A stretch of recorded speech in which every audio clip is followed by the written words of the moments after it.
I think that there are two trains of thought, or two schools of thought into how people can build companies and what venture capital is.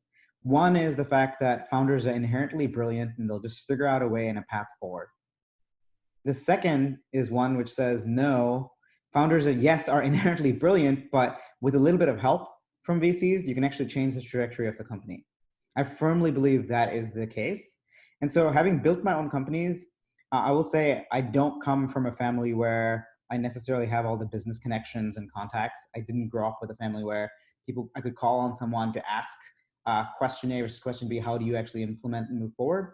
So to me, the role of a VC, it became even more important of the people who have invested in you, who believe in you, and that they can actually change the trajectory of like what you're building.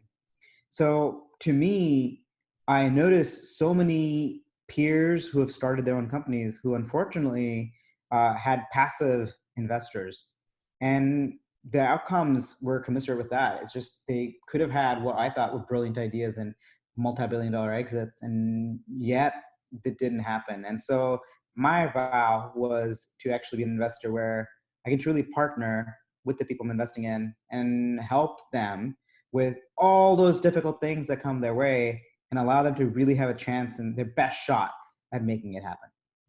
So that has probably inspired me to be an investor. I get to work with most brilliant people across the world. As you know, I did get my PhD in something which was super narrow, cancer epigenetics, but like now I get to get a PhD every day as I work with these founders. And that, I think, to me is what motivates me to help learn, but also work with them in sharing what I've learned along the way.